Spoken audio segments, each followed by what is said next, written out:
Hello and welcome to episode 19 of Perils of the War. This is Grimworks Warhammer podcast. I'm going to say Warhammer because we're all inclusive here, baby.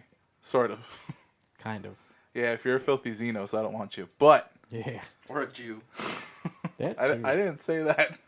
But either way, my name is Roman, and to my right I have... My name is John. I had to slightly think about it, like, oh no. Do the hand Put thing. up the L's. Yeah, It's my right hand and my left hand. Oh, God. In my mind, I was like, oh god, is this right? I hope it's right. And to my left... Hey. fucking god awful. That was fucking worse than that. Alright, people.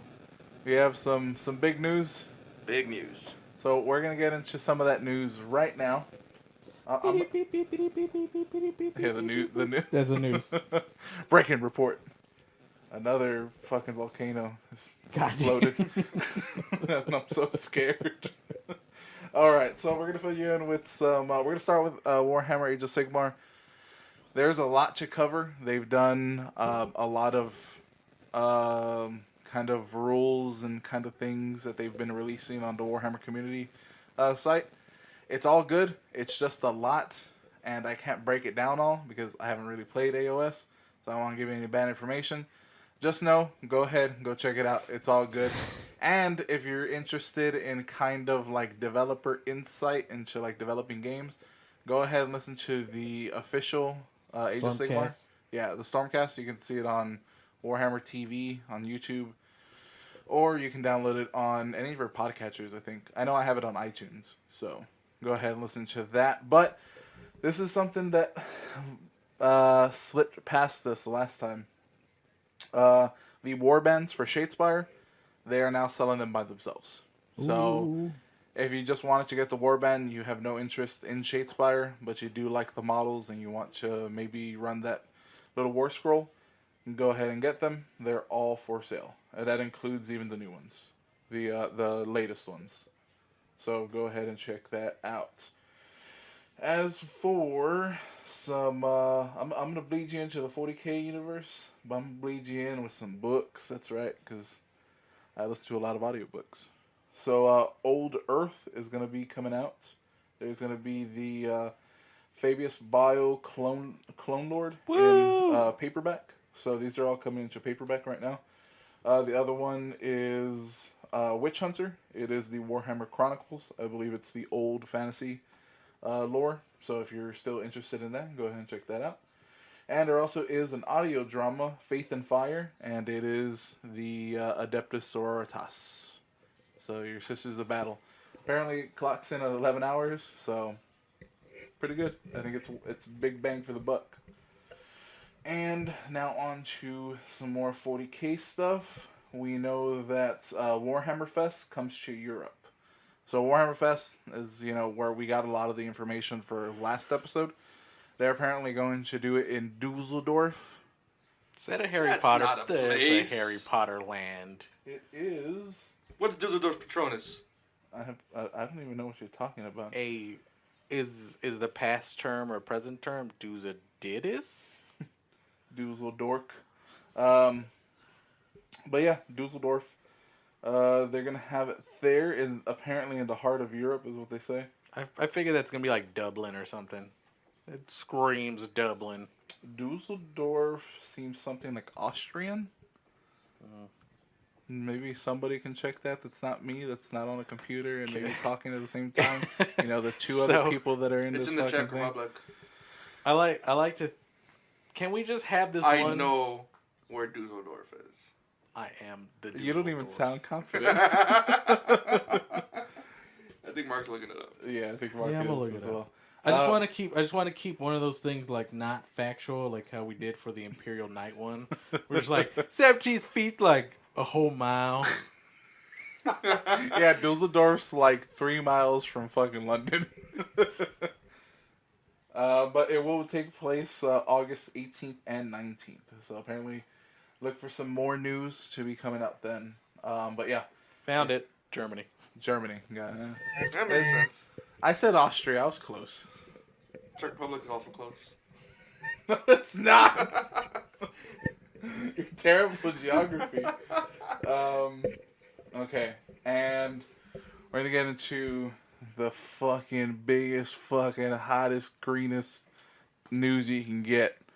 Out of UK Games Expo, there was a few announcements. One, another codex for Space Wolves this time. Boo. I'm fine with Space Wolves. I like the Wolfen, to be honest It's with you. the same shit like when I was like, man, fuck the Tau. Then I was like, oh man, I got a commander for the site. And the big news, drum roll please. Codex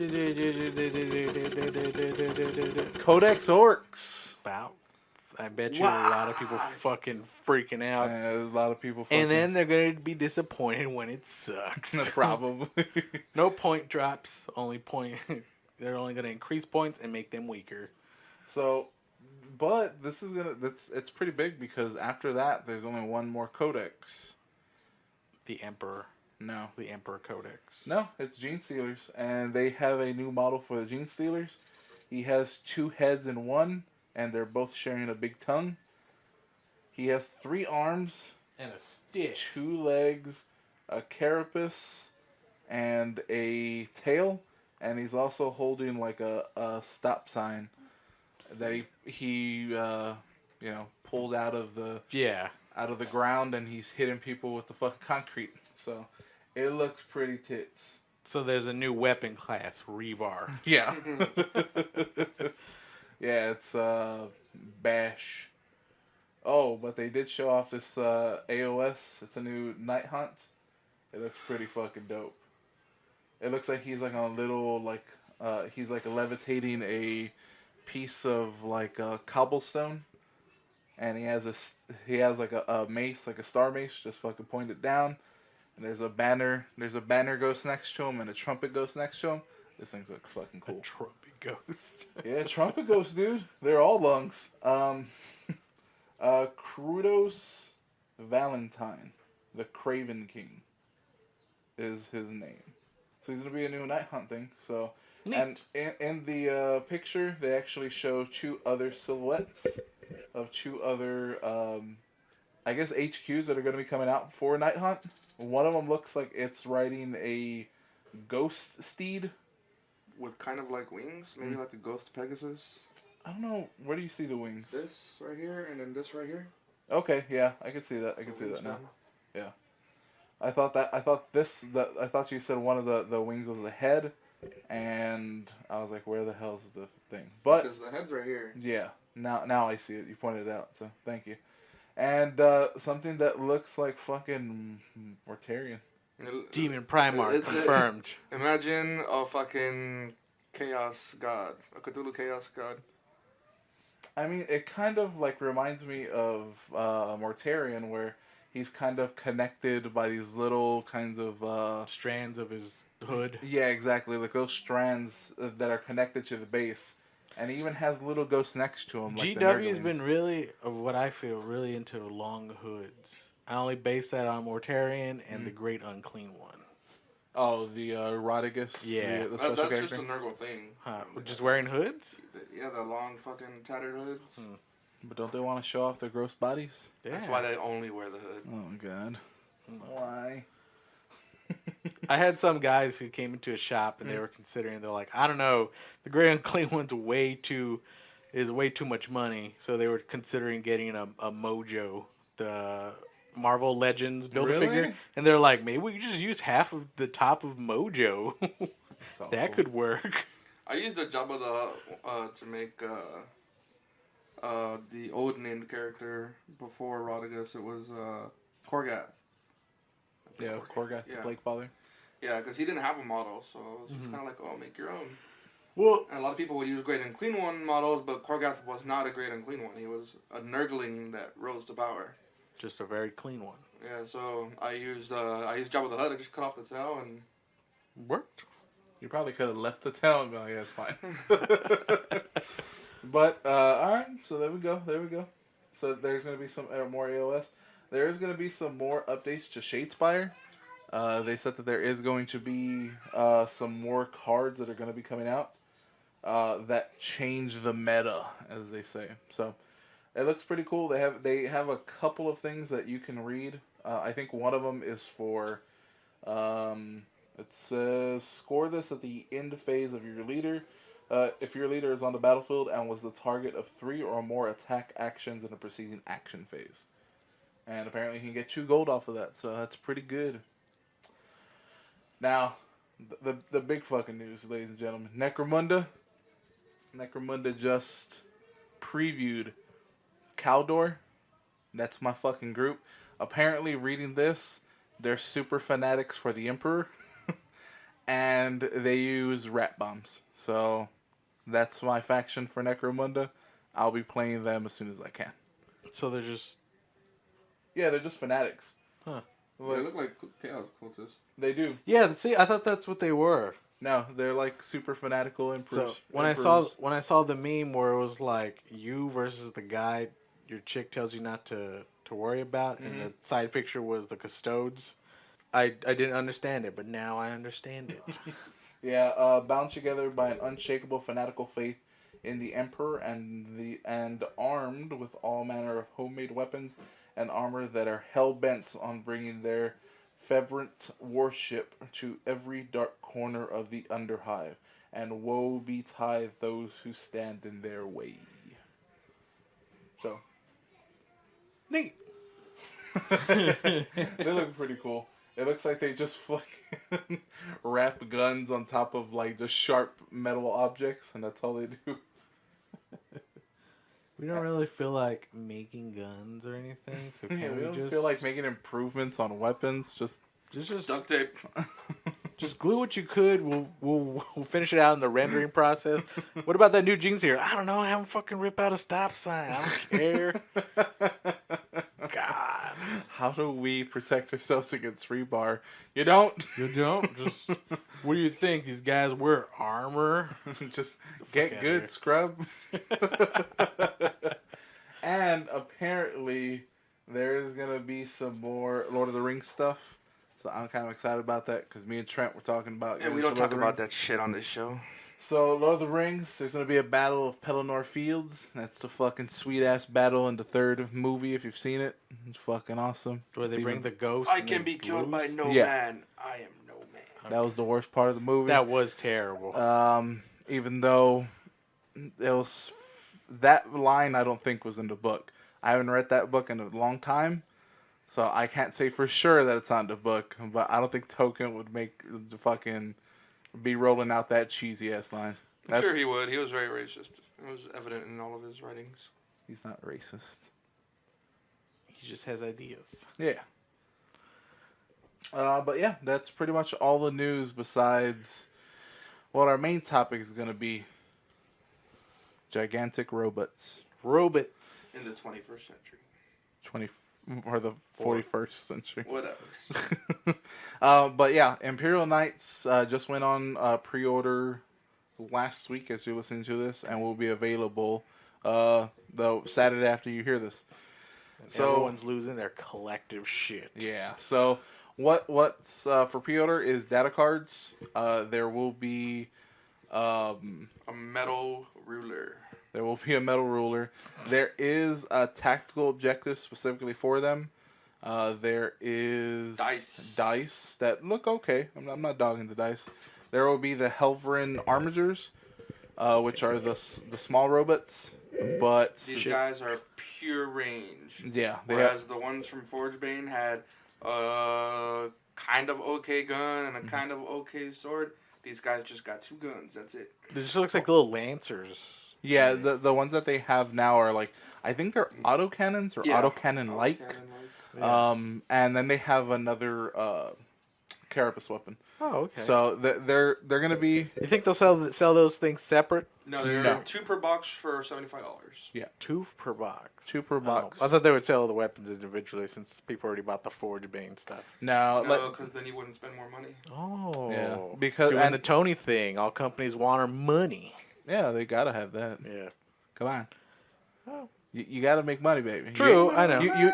I mean, I'm not gonna dispute the fact that a company is there to make money, but I would say, like, you think they would be able to make some extra cash if they're like, hey, if you just want the fucking weapons, we'll sell those to you separately. That's what me and Roman were talking about last night. Yeah. Because That'd be neat. This one of the guys from Red Star. I ran into him at the comic book shop, and he wanted the Gatling gun from the Warden box, and he spent $40 on it, and that's a lot for just a single gun. Yeah. You know, I would maybe spend $25 on the whole sprue, which includes the rocket pod, the gauntlet, and the Gatling gun. But he just bought the one Gatling gun for $40. So I was like, man, GW should just sell that because Knights were around for fucking a long time before the Night Warden box came out. And so now it's like, oh, you need the whole box if you want this one sprue. Exactly. And that's what I said, is just like, if you just sell that one sprue, that invalidates that entire box. Yeah. So what are they going to do now with a bunch of $150 boxes that they can't sell because you can buy the Renegade box? Well, then maybe they could do it away because since everyone fucking hates resin so much, just make it fucking resin. Because, I mean, that's what they do for all the, like, if you do the regular TAC Marines and you want to do special types of where they don't fucking sell the transfers nor the, you know, the fucking shoulder pieces. Like, if you want a fucking fist and you have to get the Crimson Fist thing. If you want fucking Noise Marines, you got to buy the special noise guns. I mean, because I know those are more specialty, but that in itself sounds like a good idea. Yeah. The fact is, I don't think, and this is where a lot of things are coming to pass, like right now with Forge World. I don't think a lot of people know about Forge World unless you're super into the hobby. Yeah. Because if you're just starting out with GW, you're just gonna like know GW. You're not gonna know Forge World, and a lot of people aren't gonna explain Forge World to you. Especially if, for a lot of people, they don't have as many hobby shops that we do. Like, you know, we have 2 Alien Worlds, we have a Heroes and Fantasies, sort Ish. of. They have it there a little bit. But even at that, you got Night's like Watch, Night's Court Watch, of Gamers, Multiverse, yeah, Grimdark. Grimdark. So we have a ton. Not including the Games Workshop. Not including the one Games Workshop that we have which in most town. people don't even fucking have. Yeah, Exactly. And some people don't have the hobby shops that we do, and all they have is a Games Workshop. Looking at you, Australia. And sometimes those Games Workshop employees don't even care to like give an explanation. And Dragon's Lair, that's right. 2 Dragon's Lair. So we have a lot. We do. You do. We are blessed with riches, but and none of them are like, maybe Court of Gamers, with the exception of Court of Gamers. Nobody's like struggling. Yeah, you know, there's like enough people in this city to keep everything that going. play this game that everything's just kind of like okay. Well, let me explain. Let me go back to the original point. The original point was that a lot of people aren't talking about Forge World, and there's things like the autocannons that I want for my Dreadnought. Yeah. They're just weapons. They're 10 pounds each. They're the last chance to buy. Like, they're discontinuing them. A lot of the Dreadnought stuff, they're discontinuing. Yeah. The Chaplain, the Dreadnought Chaplain, they're discontinuing. The Dark Angels specific Venerable Dread, it's last chance. So, and then not to mention all the Horus Heresy stuff that they're discontinuing. Yeah. Do you think it's because that shit doesn't sell as well, so they're just trying to get rid of it? Well, we've heard 2 things. I've been under the assumption that it's just not selling well, that it's just extra stuff that people aren't buying when they go to a Forge World, to the website or anything. They're not really paying attention to that.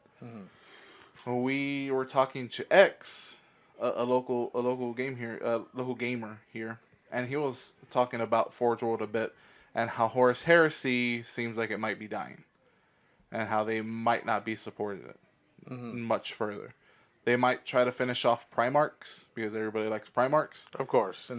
But as for the game itself, I don't know. And could it be that they stuck with 7th edition or 6th edition really?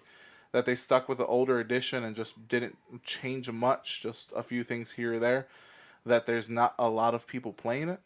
Or is it the fact that if they want new players, they might have to go to 8th? Because everybody's enjoying 8th. It's a simpler game. Yeah. So I don't know. I don't. These are all just kind of speculations with people that we know and things that I've heard. So I don't. I don't know because I think the Horus Heresy people that do play are very dedicated to it, and they have no problem spending that type of money. Yeah. The thing is, they're just like, why am I gonna buy special 3D shoulder pads or things like this when I can just buy a big decal sheet for the same price? Or just try my hand at a painting. free. By the time they're, most of these guys have been playing for so long. and Yeah, they just exactly. Yeah, I get that. And they have money to spend. They can Yeah. probably get it commissioned, things like that. So I don't know if Horus Heresy's dying. I don't think it is. I just think that it's slowing down. But you don't think that GW will be going into the same thing Forge World does and selling individual pieces No. by itself, unless they're like I said, those chosen few things that they did for a quick second. Because the thing with that is that if you're just doing those one little sprues and you're saying like, oh, this sprue is $30, people are like, okay, I'll buy it. Yeah. You're shooting yourself in the foot because you're making quick money, but then you're just kind of stuck with these big boxes. Like I said, the Warden boxes kind of become useless. The whole thing with it is they're making quick money, but in the long run, it's not going to help them.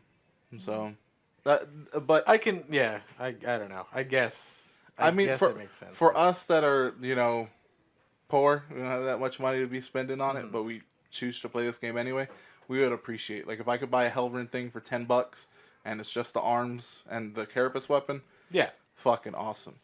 But I just don't think that's going to happen. And plus, it just makes sense too. I mean, I guess from the business standpoint, it does make sense. Like, oh man, if they need to fuck another gun, they gotta buy a whole damn new box.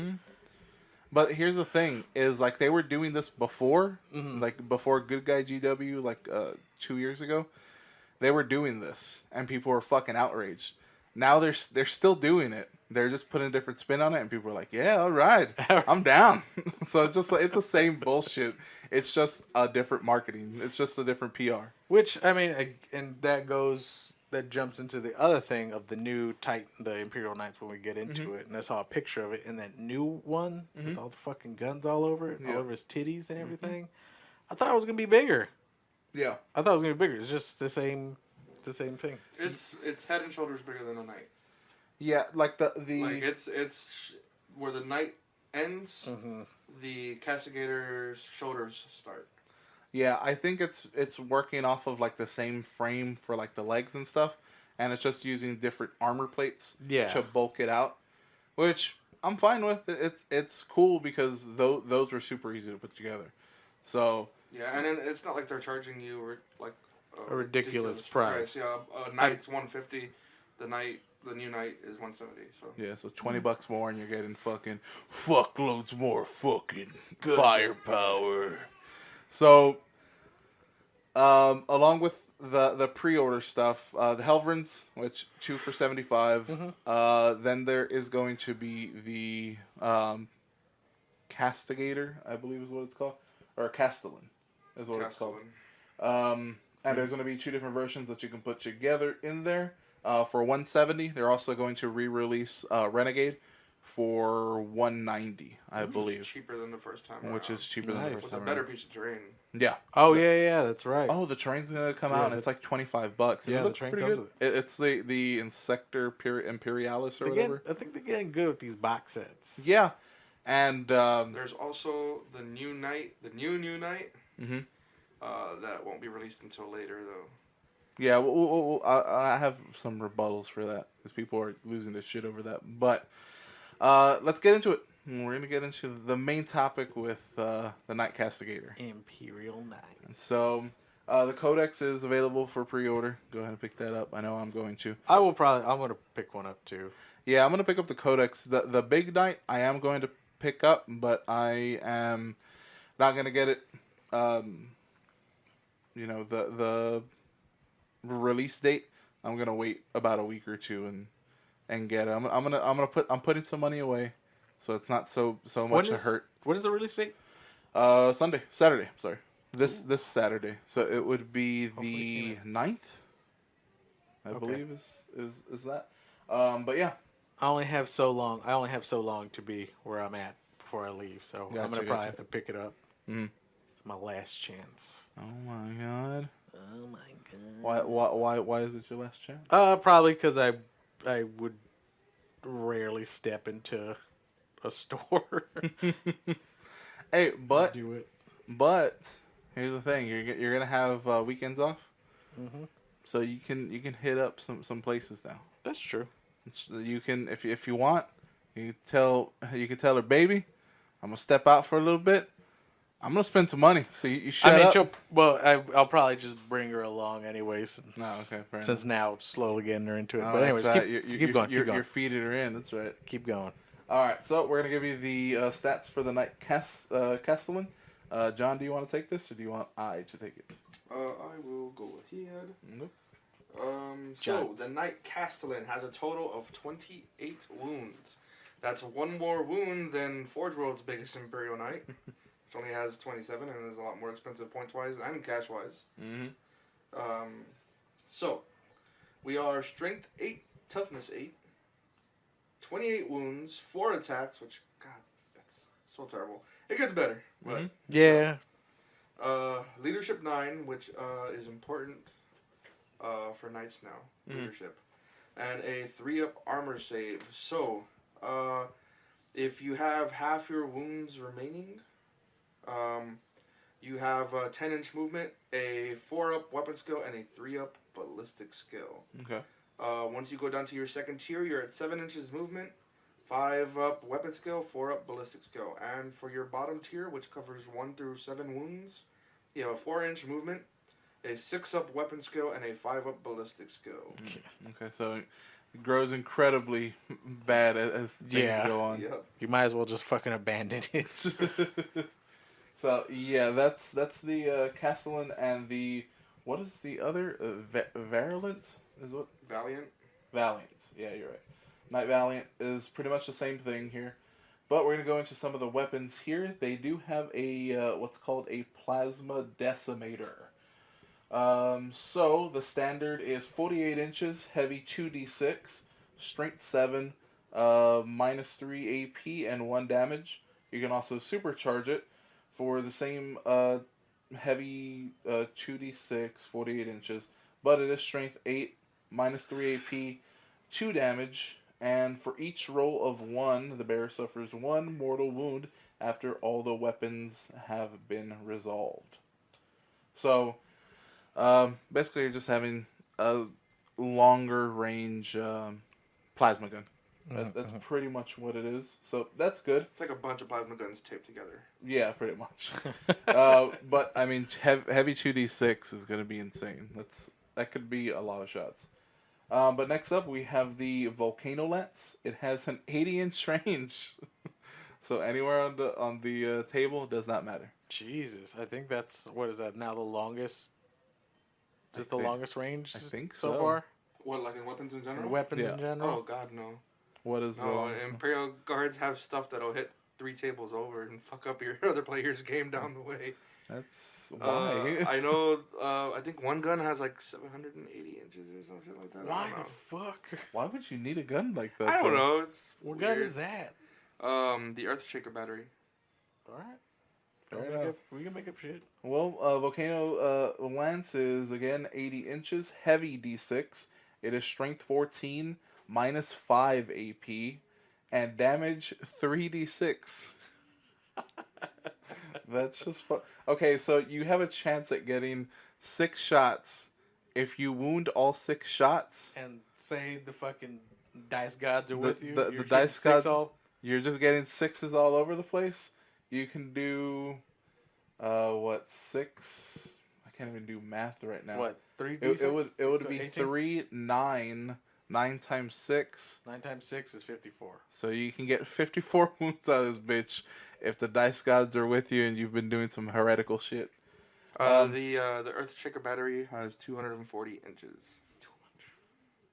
It also has an ability. You can reroll failed wounds when targeting Titanic units with this weapon. That'd be hilarious. You hit nothing but ones, reroll, and you get nothing but sixes after that. on another Titan. Yeah. That's insane. There is the conflagration cannon. This is their the flamer. It has an 18-inch range, heavy 3d6, strength 7, -2 AP, 2 damage, and this weapon automatically hits its targets. So just fuck anybody trying to charge against it. Yeah, it's just like That's fun. yeah, This is fun. It's a fun game. Then they have the Thunder Coil Harpoon.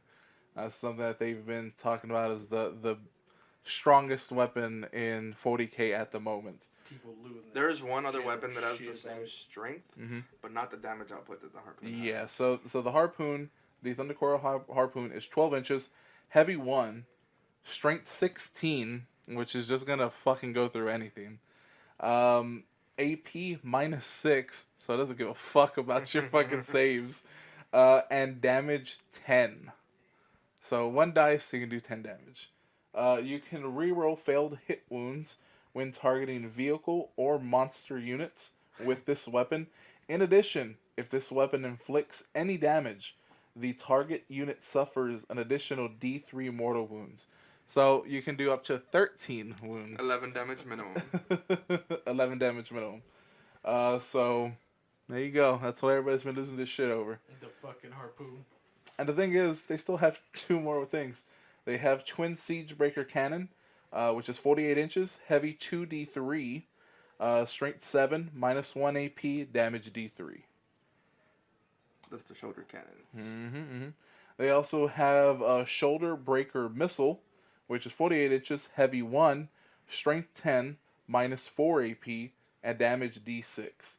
It also has an ability. Each Shield Breaker missile can only be fired once per battle, and a model can fire 1 each turn. Invulnerable saving throws cannot be made against wounds caused by this weapon. Interesting side note, which I would have covered later, but I wanted to let you guys know because y'all don't know this yet. No. For 1 command point, you can target a character no matter if it's the closest unit or not with that weapon. So you can just snipe anything that you want. Yes. Huh. You can throw a nuclear missile at a single fucking lieutenant. Alright, here you go, Gilliam and catch.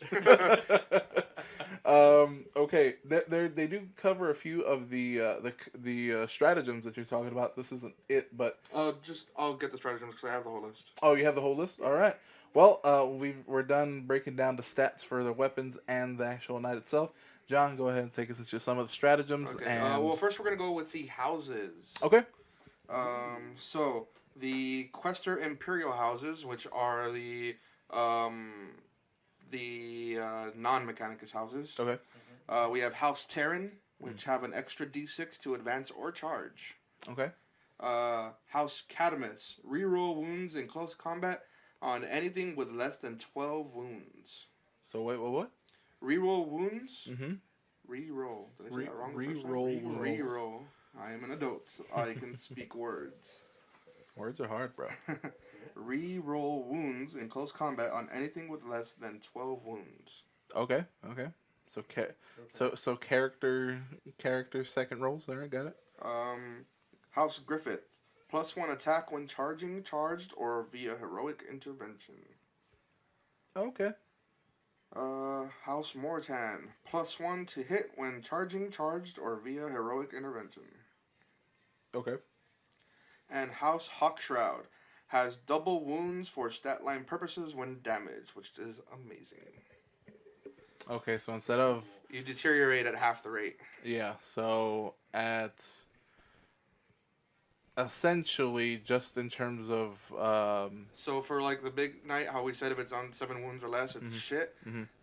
Assuming that we're rounding up, that now doesn't apply until 4 wounds. okay. Oh, nice. That's going to be tough to remember. So that's probably one that I'm not going to pick because I get confused. I don't play Hartley as much as I should. So I don't know if I'll be taking that one. Okay, so those are the 5 houses for the Imperium. Now we have the 5 houses for the Mechanicum. We have House Raven.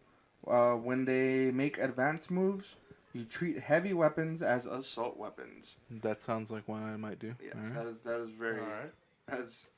You got what, 10-inch movement on a night? Yeah. Plus a D6 to Well, advance. 12 inch on a regular night. 12 inches on a regular night. Yeah. D6 to advance. And then, your heavy 2d6 becomes assault 2d6.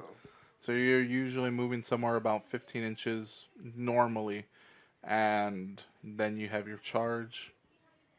You're doing pretty good there. Yeah. So. I think we have a winner. House Tyrannus. A 6-up, feel no pain against mortal wounds. Very, very situational. Yeah, mortal wounds are prevalent, but not as prevalent as you would think. House Crast. Reroll hits when charged, or via heroic intervention against Titan keyword. And Situational. yeah. Okay. Volker. Reroll 1s when targeting the closest enemy unit during the shooting phase, which I think is great. That one's really good too. So I like the heavy as assault, and then that last one. Those are Raven. You said was the first one. Raven. Yeah. Raven, and then what was the last one? The last one was Volker. Volker. So I might choose one of those two. Yeah. And then, but of course, if you don't take any of those houses, you can take the free blades. which mine might be because me and John played a game yesterday at Grimdark. Shout outs to Grimdark. Y'all gonna give us the play-by-play on that one? I don't think we're gonna give you the play-by-play. Just that for the first time, Roman finally played the objective and beat my ass. Yeah, I heard you brought the Bane Blade. Yeah, I brought a Bane and Blade. you just tried to shrug it off like, it's just a Bane Blade. It's not going to do You're nothing. like, it's not scary. And then he knocked off 17 wounds in one shooting phase. I didn't know. And I was Sorry. like, oh, okay. that's cool. I've never played my Bane Blade before because Roman didn't have a Lord of War. Now Roman has a Lord of War, so I was like, hey, let's do this. And I was like, all right, let's see. I've never used my knight. It's been fucking rotten in a fucking Ziploc bag, to be honest with you. It's just been put together, but nothing else. And I was like, all right, let's do this. So I did. And oh boy, did it get fucked. It just got like shit on like immediately. And I was like, well, it's pretty much useless, but it could probably take out like some infantry. Yeah. So I was like, I mean, he shot it at my 10-man guard squad, and I was like, yeah, there's like some vehicles here. Are you sure that's where you want to go? He's like, yeah, no, I just want to get these little guardsmen out the way. Yeah. And then, so he knocked my guardsmen off the objective, but the Bane Blade itself was within 3 inches of the objective, so I was still holding it. And then he just fucking drops a fucking 5-man unit of Marines out of nowhere. 10 men. 10-man with objective secured, so my Bane Blade was just like, all right, that's cool. And I was like, oh, okay, I see what you're doing. So, there was things that I could have done in that game better. But you played the tech, though. But I had to play, like, because the thing with the Bane Blade, as soon as it fucked up my knight, I was like, there's nothing that can touch this Bane Blade. It has 26 wounds, something like that. There's no way I can even get it bracketed with what I have. So I was just like, let me ignore it. You can't outgun it. You just have to play smart. I just had to play a little bit smarter. So I was just like, I can get points by killing units. So, and then since it was the ITC missions, you had to pick your secondary objectives at the beginning of the game. I played taking out just characters. Headhunter, then models with 10 wounds or more. Big Game Hunter, and then Old School. Which is First Blood, Last Blood, Slay the Warlord, and Linebreaker. Yeah. Which of those, the only one you didn't get was Linebreaker. Yeah. And so I pretty much scored everything. I was just going after his characters like a motherfucker with my Nephilim fighter. Nephilim fighters, okay. It's great for doing exactly what you were doing. Yes. To get behind enemy lines so that the enemy characters are closest to you. Yeah. And then you have that fucking Avenger Mega Bolter. It's like, yeah. I don't know how many fucking dice. It's heavy 10.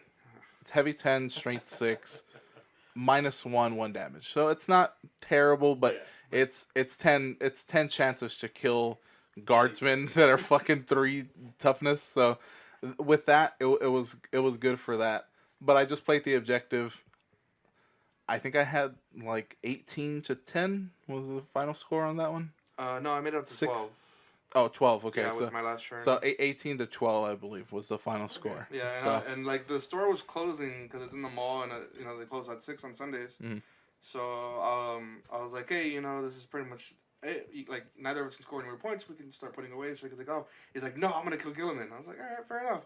So he kills Gilliman, and I'm like, I rolled my dice. I'm like, all right, he's back with 5 wounds. and I was like, God damn resurrection it. thing, Yeah, so I was like, all right, I completely forgot about the resurrection thing because I think that's the first time I actually played against a Gilliman. Yeah, see, So- because he was like, he brought a Baneblade. I was like, God fucking damn it. He's like, yeah, and then I shot Gilliman. I was like, and he fucking brought Gilliman too? I had Azrael that was like in a fucking Razorback for the most of the game. Well, I mean, Gilliman is a power piece, but I use him for his aura.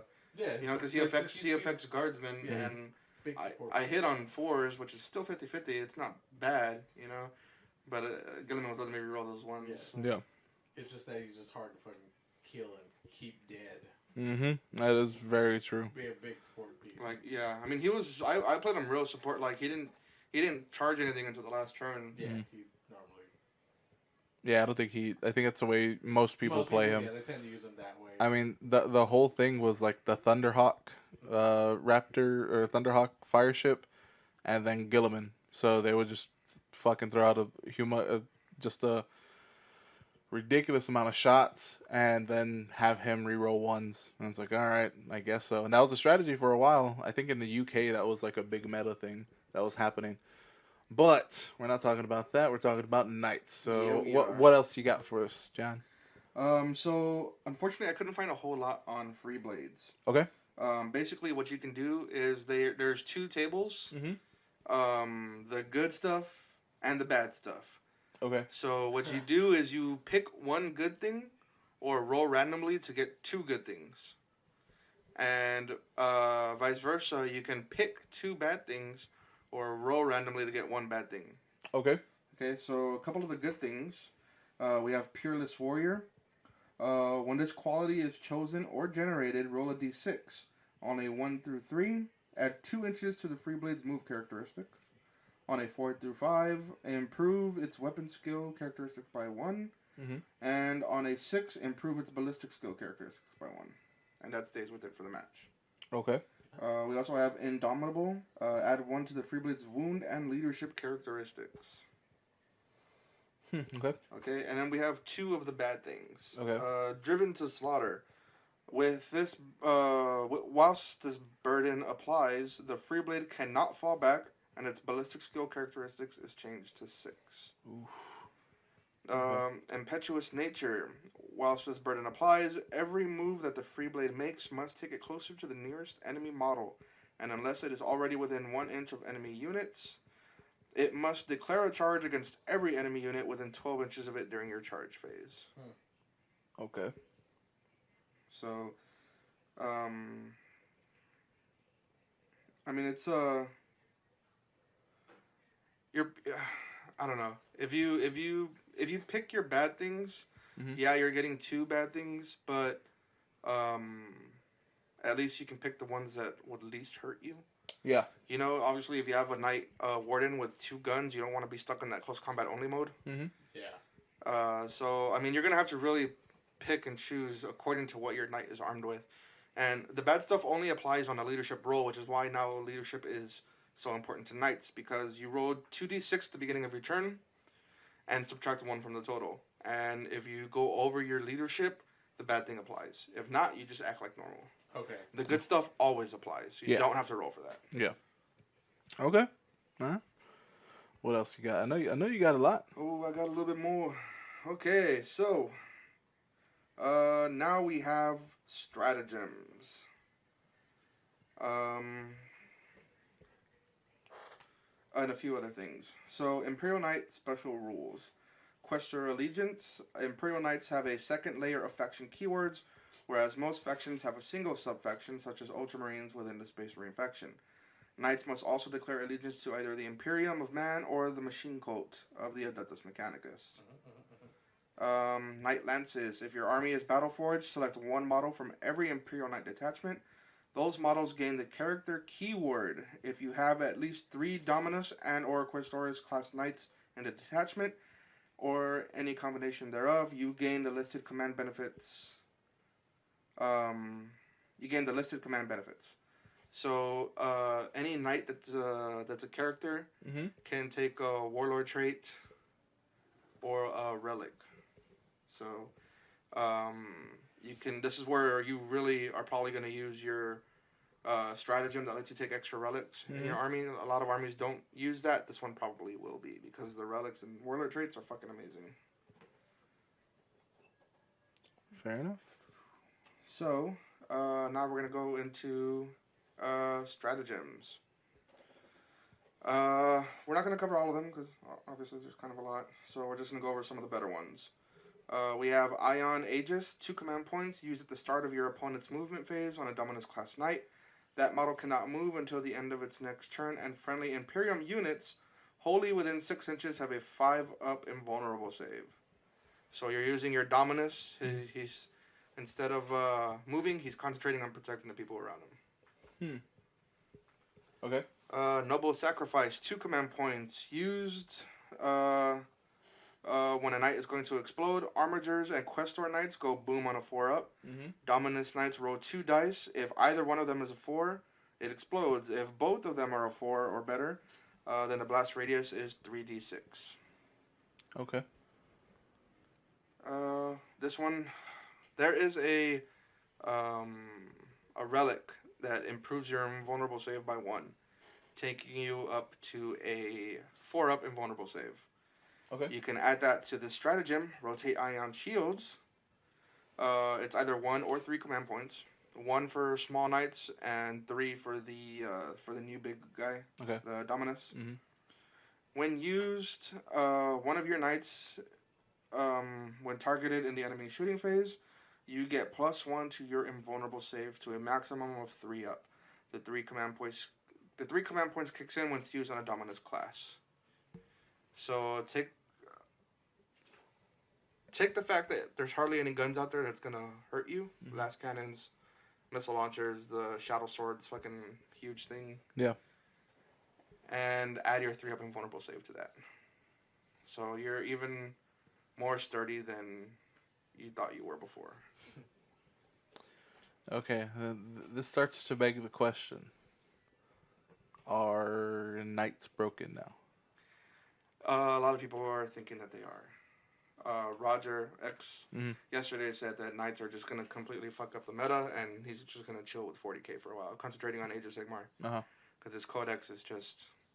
People are going to either be taking knights or armies specifically designed to take down knights, making the game a lot less fun.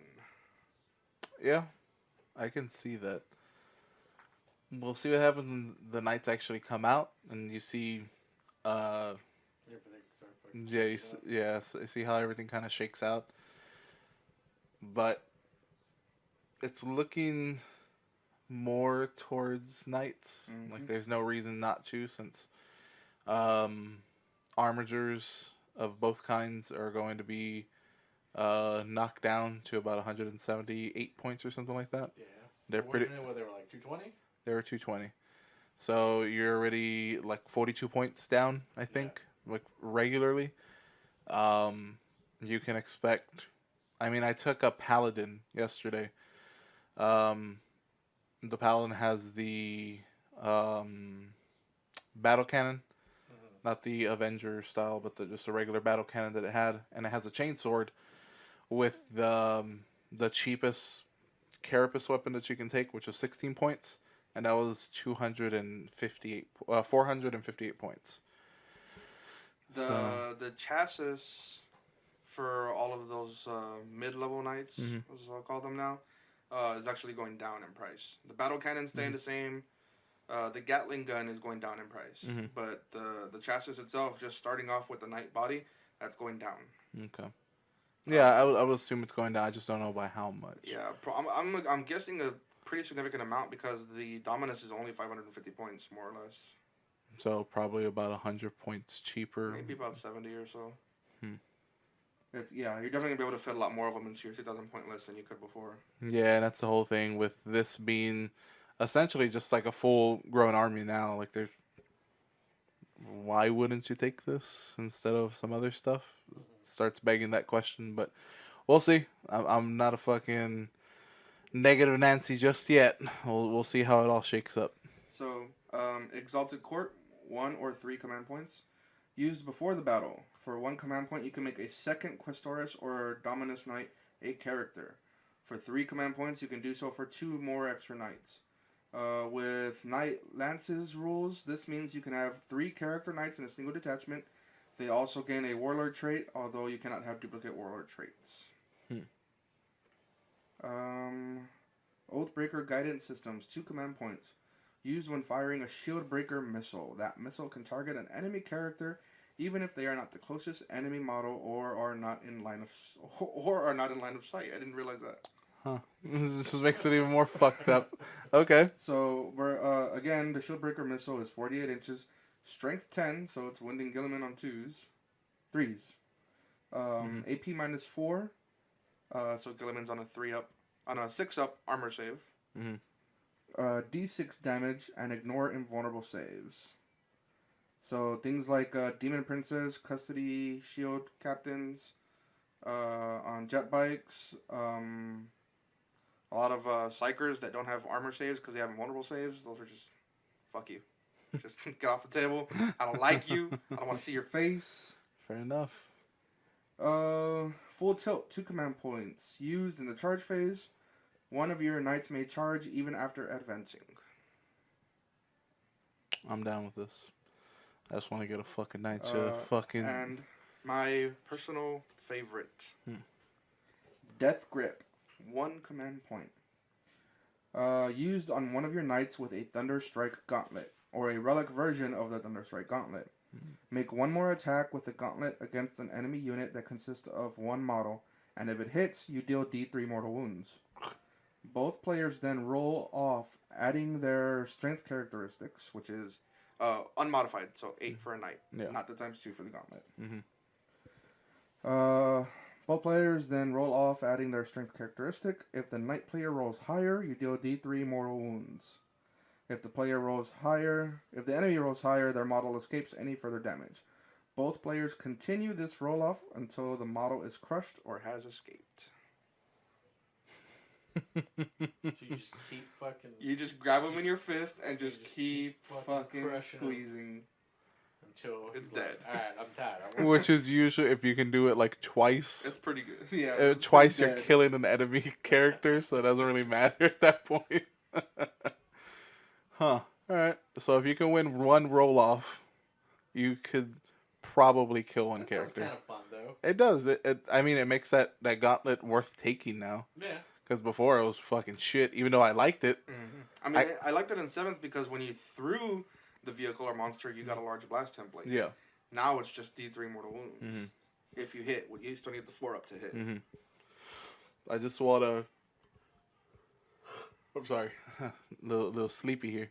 But I just want to pose the gauntlet to give everybody the finger. Throwing the finger. I'm sure somebody's done it, and I applaud them. I gotta see if they made a video so I can see if I can convert it. But anything else? Any other strategies? Anything else? That's it for like the better stratagems. We have warlord traits. Mm-hmm.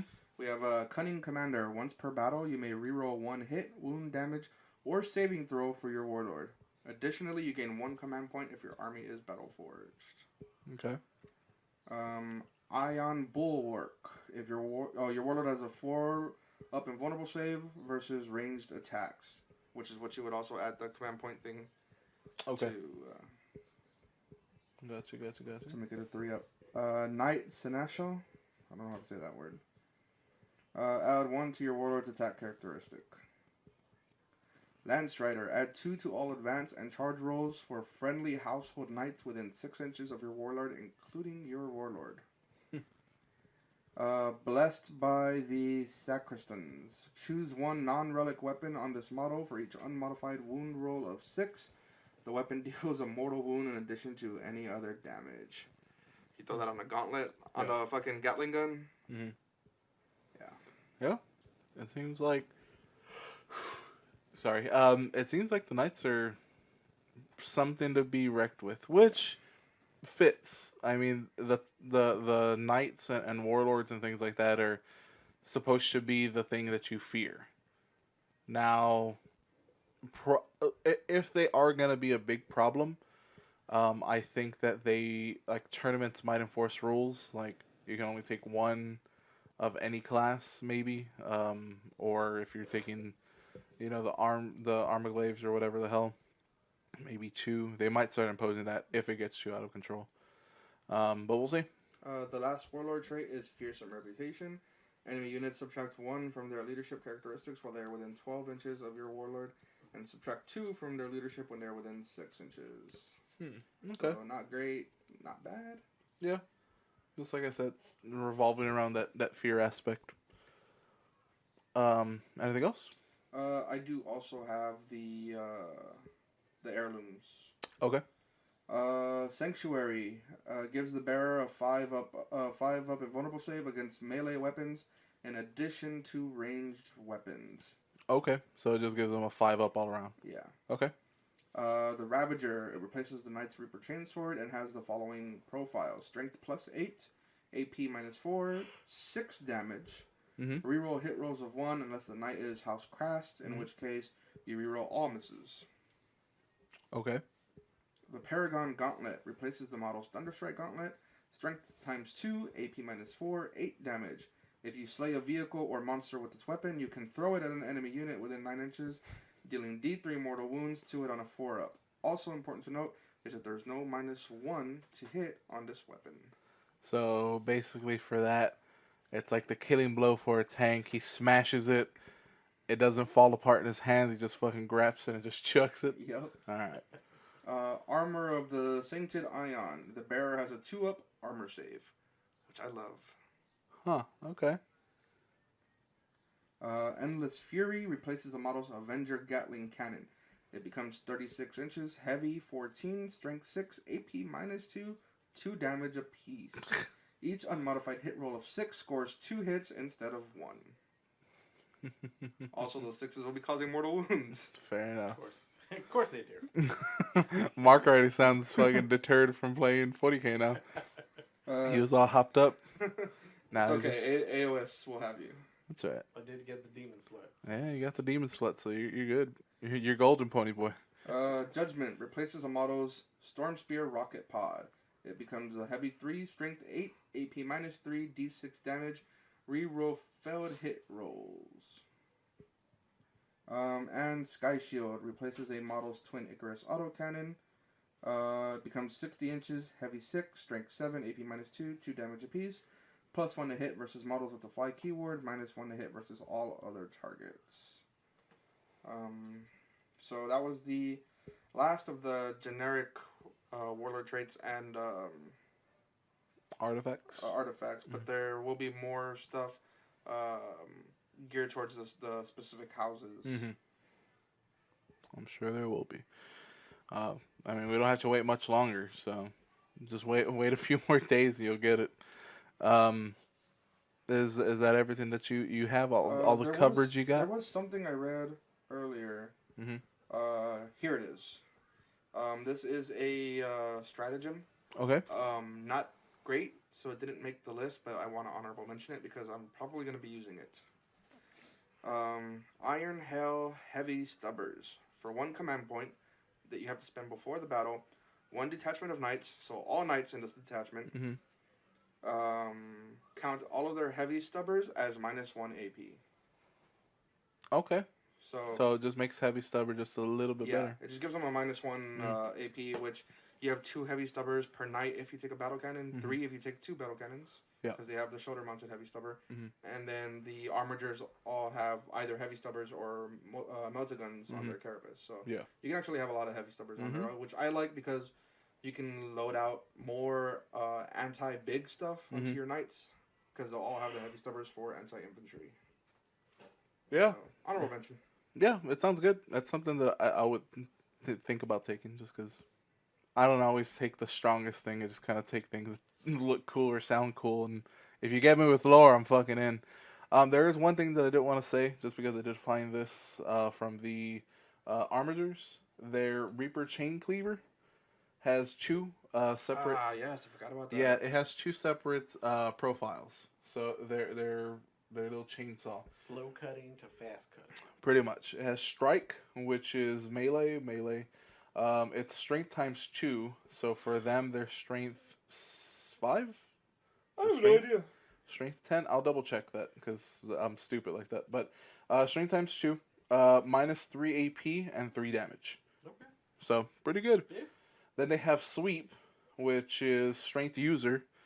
I want to say it's strength 7 or 6. 6 sounds more plausible, because I mean a regular knight is already 8. So, while John is double checking that, sweep is strength user, minus 2 AP, damage 1. But instead of just the regular attacks that you get, which is usually about 4, you get 2 hit rolls for each made with this weapon instead of 1. So you're doubling your But yeah, you're doubling your attacks, but you are sacrificing that for a little bit of strength. They are strength 6 unmodified with 4 attacks apiece. Okay, so strength 6.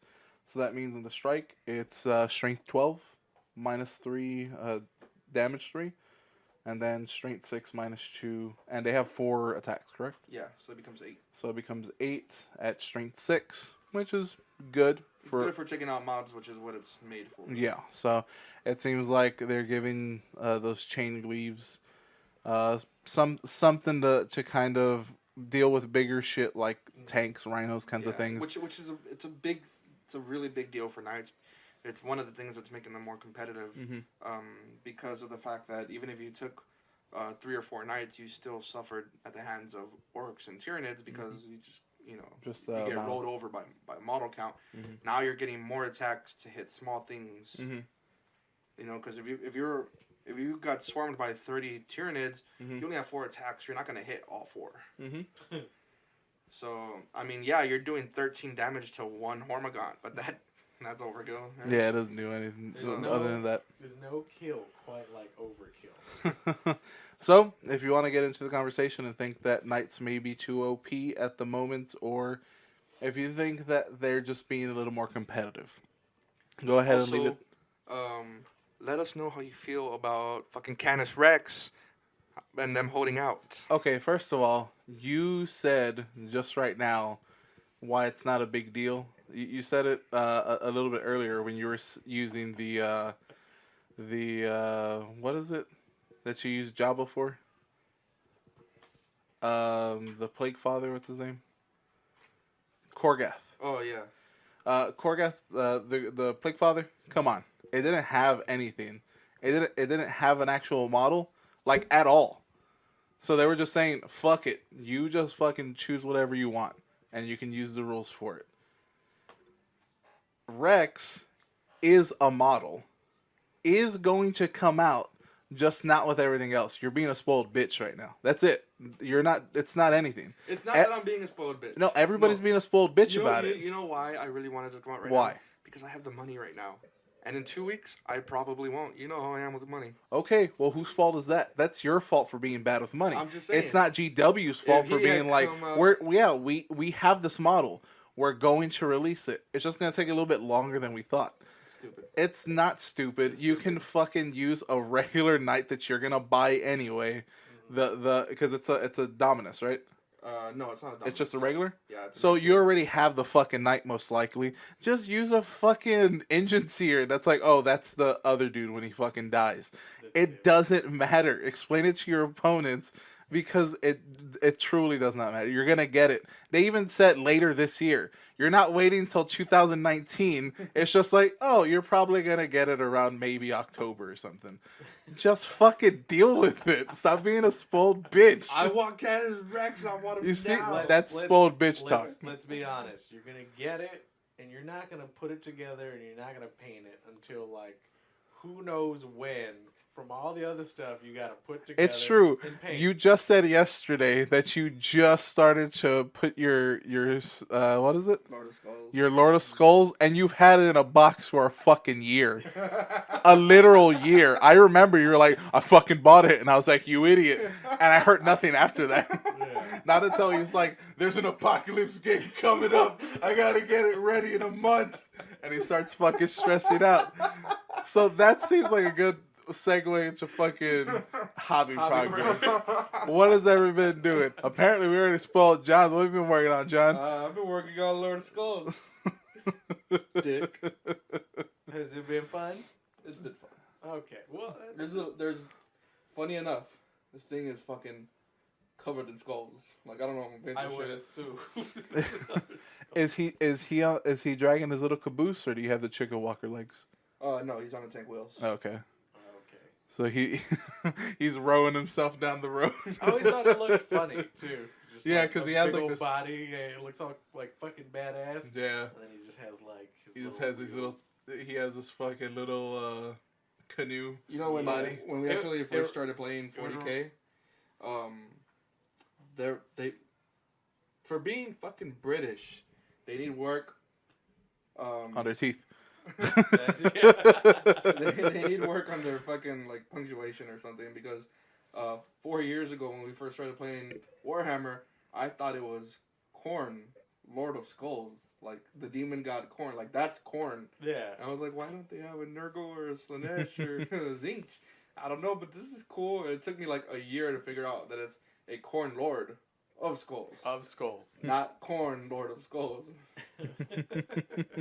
What I find silly on that is he has like a gas tank like fully exposed like near his back. I'm like, what the fuck? So you're saying I just shoot that sniper rifle, y'all? You go into fucking blaze of glory? Yeah, it's like you soup up a paraplegic Yeah. on a wheelchair, just deck them out with guns and skulls. Yeah, it's like giving him like a NOS cannon. Like it's like giving him like a NOS injectors on a fucking button. And you slap him in the back of on his back. Go be somebody. Yeah. And then he fucking gets to where he needs to get in 2 seconds. And he's super angry too. Yeah. Fuck! Anything else you were working on, John? Yeah, trying to put together the new Caradrons that Tony got so that he can be a part of the league. Nice. I talked to Tony too, and I was like, I thought you stopped putting together I thought you didn't want to work with those things. He's like, yeah, but John says got to put those together and so I could play. And when I asked you, you're like, yeah, Tony wants to play them. No, well, Tony asked me, he goes, hey, what Age of Sigmar armies do you have? And I told him, well, I have Zinch, Nurgle, and Khorne. You can use whichever one you want. He goes, I thought you were doing demons. I'm like, no, I'm doing Iron Jaws. He's like, oh yeah, I forgot you got all those orcs. I'm like, yeah. He goes, well, I want to do the league since I only have to do one game a week. And I was like, all right. So I was trying to tell him, if you want magic, Zinch, if you want just fuck everything else and just hit them with fucking sticks and shit, Sure, you go with Khorne. And he was like, what about the dwarves? He goes, I feel kind of bad that you got me those dwarves. And I'm like, I'll still play them eventually. They're there. I like the way they look. He's like, well, I want to play with the dwarves. I'm like, all right. Dwarves. All right. So you're doing some assembly. Anything else? That's it. Just a lot of assembly. All right. What about you, Mark? Same, mostly assembly. Last off, I left. I was working on the custodes and a lot of prime and gold, a ton of gold. I still love gold, but get a little repetitive now. And now I'm losing steam. Yeah, happens. I built together. I already put together the jet bikes. They're prime gold already. Okay. The riders are prime gold. Their arms are not glued or anything, so I have to start work on painting them. But I am not feeling the painting mood at all. Okay. But I still want to try to do something. Most of everything's primed. The Terminator guys are now painted up gold. I didn't shake the can well enough, so now they're like a little bit tinted brown. Okay. So I'm probably just gonna go in there and just do like a light coat of just gold, just kind of shine them back up again. Yeah. So after a while, I stopped and I was like, I really don't want to do much gold right now. So I've went back and still didn't find any of my Imperial fists. So I was like, it just won't work. I'll stay right now. So I went to the back, found my box, and I found the bag that you gave me from the Forge Bane thing. Uh-huh. And I was like, oh yeah, let's see. I was like, let's just put all this together. I was like, maybe I'll just start working more on my Skitarii troops. Mm. I was like, maybe I'll just build some Vanguards, a couple Vanguards, and just a few Rangers. And I put it together, and I'm just finding all the fucking sprues. And I found the sprues that I had from before, and then all the other pieces from there. I have, including the sprues and some of them that are pre-built, it's 50 plus regular troops of just Skitarii Vanguards and Rangers. So I just been doing the task of clipping all the sprues and cleaning them up and putting them in baggies. I have the baggies right here. These are the bodies. These are just bodies right here. Jingle them next to that microphone. These are just bodies right here. I don't know how many are in here. I got the bodies and the legs. In the other bags, I have heads and arms. Another one, I have just guns. And in another bag, I have backpacks. Yeah. You have backpacks and bags. Yeah, I have backpacks and bags. So basically, for the last week or so, I've been just clipping and cleaning Rangers and Vanguards. Because eventually, I'm just going to try to put Rangers and Vanguards together and paint those up. And I was telling Roman that when I kept looking at them, I did Sotec green for the cloaks. Because I'm still trying to pick what type of Forge World I want. Love that color. And when I picked the Forge World, then it was going to help me pick what house I wanted to choose for my Imperial Knight. Plus the little fucking other chicken walkers. And hearing more of this, I was leaning towards Tyrannus and Raven. And for a quick second, I wanted to do Hawkshroud.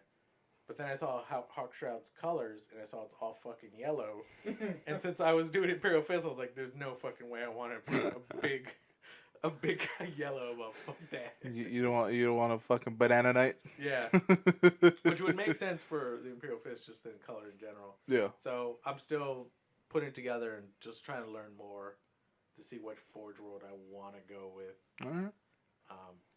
And besides from that, I just cleaned and I've just been clipping and cleaning mostly. Cause I've just been on a clip and clean mood. Yeah. I did my girlfriend's 1,000 Suns. Sweet. So she has those kind of glued up, so I got to prime those up for her so she can just paint on her own. All right, so she's fallen to the warp. Yeah, slowly. She's getting there. She has an interest in the 1,000 Suns, and she's also having an interest in the Death Guard, which, I mean, since I have nothing but Imperium, I'm very sad. Mm-hmm. As you should be. Yeah. She's straight away from the Emperor's Light. I am very hurt by this, but we'll power on. We'll get through this somehow. Mm-hmm. If not, then... May the Emperor protect. Yeah, exactly. Anything else? Anything else you were working on? That's kind of it. Just it? Yeah, that's it. As for hobby progress for me, I've just been slowly working on my Sigmarites for AOS. They're almost done, and then I can do bases. So Mike Blanton already said that his AOS league will be starting on the 23rd of June. So the 23rd of June, people, that's when it starts. Get to the local Alien World Westlakes, and that's where you can sign up. Sign up is $10. Me and John are going to probably do that sometime this week or something. Anybody else that's interested in AOS, come on and join, because I am going to have a fucking blast with AOS. I'm a fantasy guy. I'm a fantasy type of guy, you know what I mean? So, exactly, that's all I'm going to play when I'm playing Sigmarites. But I've been working on them little by little, so hopefully they can, that 750 or 740 that I have will be done by that time. When it comes to 40K has been on the back burner, but since playing that game and having to force myself to at least prime the night, because while I was at work one day, I was like, fuck it, I'm gonna go buy green stuff. I bought green stuff. I started drilling holes. I started putting magnets where they should be. It looked good, and I was like, you know what, this bitch got to be primed. So I primed it black. I'm gonna start at least putting down the metal, the gun metal that I use for metals. Just block them out as much as I can, Yeah. and then see where it goes from there. But I have a commission that I have to finish from John. So I have to start working on Zangors, because that's what he's requesting at the moment. After that, I have to work on his Rubric Marines. So I'm going to be fucking doing some blue for the Blue Gods and seeing what happens there. So hopefully by month's end, I'm pretty sure I can get the Zangors out. I want to see how many of the Rubric I can get out. But that's pretty much it, except we have some comments. Woo! Comments. And then if you want to comment, go ahead. Comment wherever. We're on Facebook, we're on Twitter, we're on Instagram. We're on Pornhub. You can go ahead and leave us a message if you're listening to this on YouTube. Go ahead and leave a comment below. If you don't know any of that, so go ahead and send us an email at citypod88@gmail.com. And in the subject line, just put Warhammer 40K, just something to that effect, so we know it's for the show. But we have a couple of comments from our friends on Facebook. One is Caesar Alzaga, I believe is how you pronounce his name. So he says, "Hey guys, good job on the podcast. It was very entertaining as I was sitting here painting up some pieces. That's what I like to fucking hear. Keep it up, Cesar." And anybody else, let us know if you're doing that. I like that because I put on podcasts when I'm painting, so that gets in my zen. I like that I can contribute to that, so please send those in because that makes me feel good. Thank you. And the other is from our friend X, who we talked about earlier in this Fucking bully. in this podcast. He is kind of a bully. But he says sleeping with your dice and coating them nicely with your love so that they roll awesome is not cheating. Bastards. Usually I forget most of the benefits of my army, so I'm basically kicking your ass at half strength. The So sad thing is that he's right. yeah, he forgets half the things that he's supposed to do. And It's really hard. oh, he like pummels my ass. Every time I've played him, I've lost like more than double points. Because I'm just like, either that or you're just fucking with like board wipes me, and I'm like, oh, okay, that's how it feels. The last time I played him, he board wiped me on turn 2. So X is power gamer, that's for sure. I'm gonna be scared of him in the fucking league. I might stay away from you, X, because I don't want to fucking get my shit pushed in that hard.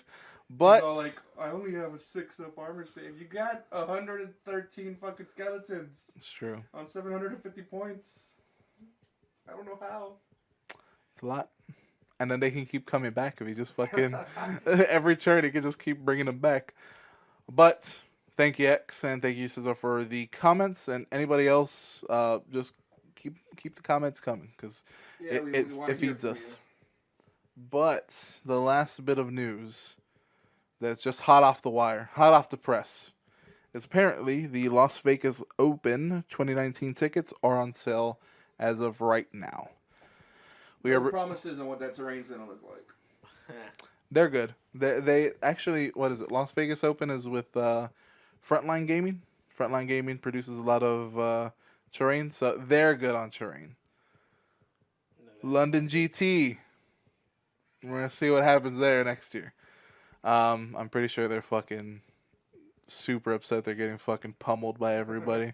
They're like, you fucking suck, London. I thought you were better than this, but better not. Yeah, and we're in the age of memes, man. You can't fuck up like that. It's true. Oh, that's true. It's true. Memes will get you. Yeah. The memes is gonna get you. But I believe that is all for this episode of Perils of the Warp. This has been episode 19. I've been your host, Roman, and to my right, John. and to my left.